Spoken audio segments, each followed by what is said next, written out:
What I love most about colors is colors are lovers of their opposites. Violet loves the color yellow. Last week, Violet bumped into Yellow at the grocery store. Yellow offhandedly mentioned how she doesn't like when guys buy her flowers, so Violet bought a pack of sunflower seeds and said, "Look, they're not flowers exactly, but when they grow, they'll be my favorite color." Yellow blushed, and on their first date, they both had dark dirt caked in their fingernails and on the knees of their blue jeans. A love story. That's an excerpt from a poem that I performed recently. And I like it because it serves as a nice framework for what I want to do today, which is use colors and color theory as a lens through which we can view our relationships with people, specifically so that we can consciously develop and evolve how we feel about people who are different from us. Because how we feel about people who are different from us is learned. We learn it from our parents, from our grandparents, from anyone responsible for raising us. The problem with this is we are raised very black and white, because shades of gray are hard to explain. And when you're dealing with children, shades of gray are hard to understand. And so we simplify. We take a really complicated world with complicated people and complicated relationships, and we try to make it easier to understand while also avoiding all of those difficult and especially nuanced conversations. The problem with this is it leaves us more susceptible to do other things that are really black and white and really basic. One of these is to buy into social constructions, which are arbitrary, and they warrant no explanation. It's just, this is how things are. And the second is to perpetuate stereotypes, because again, stereotypes are very basic, very black and white. They don't really account for shades of gray.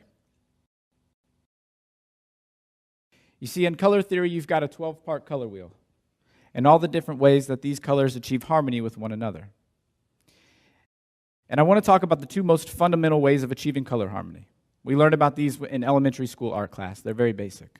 The first is analogous colors. Analogous colors, if you'll recall, are any three colors that are side by side on that color wheel. You've got yellow, green, yellow, yellow, orange, or red, violet, violet, blue, violet. These are analogous sets of colors. You can think of them as neighbors. They're getting along great, all is well. They take day trips up to Charleston together. It's quite fun. It's good fun. The second is complementary colors. Complementary colors are any two colors directly opposite one another on that same color wheel.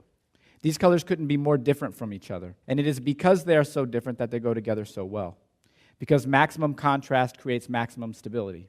As far as colors are concerned, opposites refine each other. They balance each other, they soothe each other, they play off each other's intensities. We aren't really like that in our relationships with other humans. We don't find people who are opposite us and create that balance, create that harmony. And I think we should.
is black.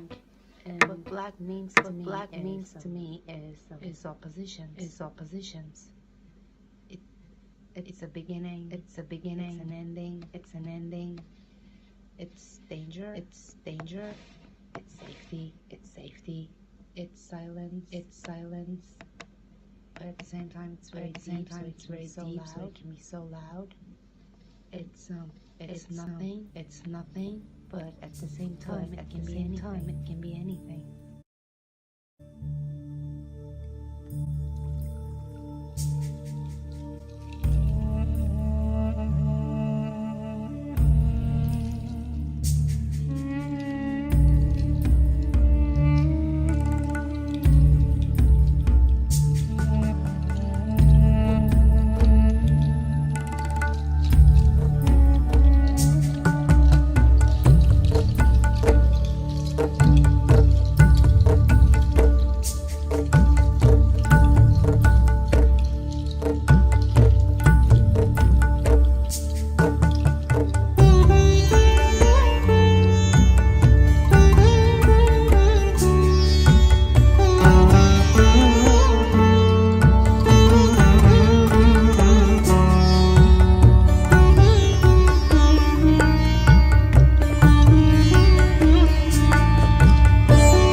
And then red, I get excited and fired up. I'm naturally a passionate person, and when I see red, that just comes out even more. I've always had it in an accent color in my room or a wall on in my house, and I love the deep color red.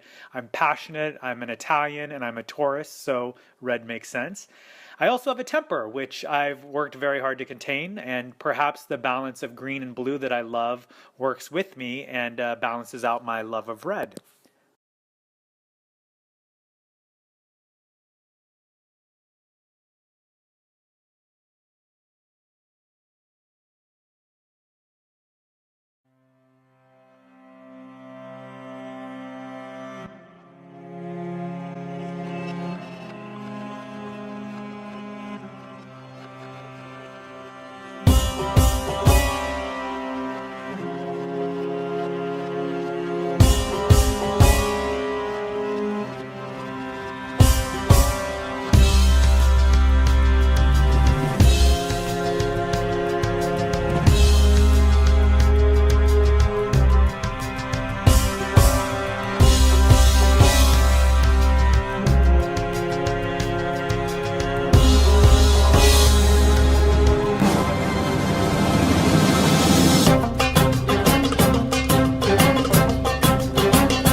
specifically aquamarine, have followed me throughout my life.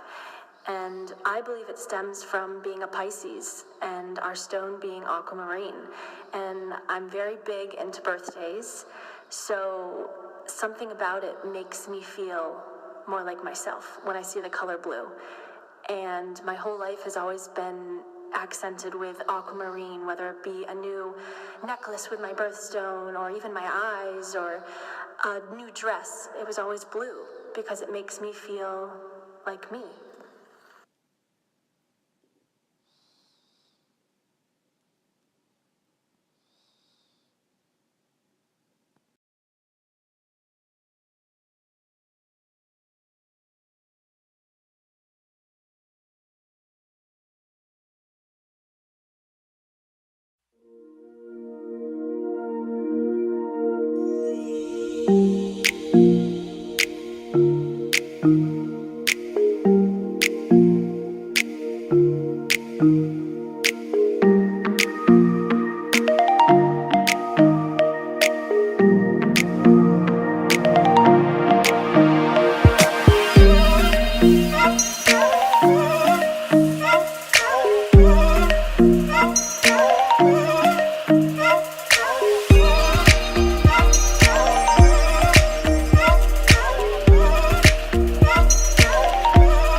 I think of the color yellow, I think bright and light and clarity and happiness and joy. It was the color of my room when I was a child, and it still resonates me. It's not something that I wear a lot. It's not something that I see a lot, but it's something that whenever I feel it, it brings joy and peace to me and happiness and purity.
I feel better, I do feel better, I feel better.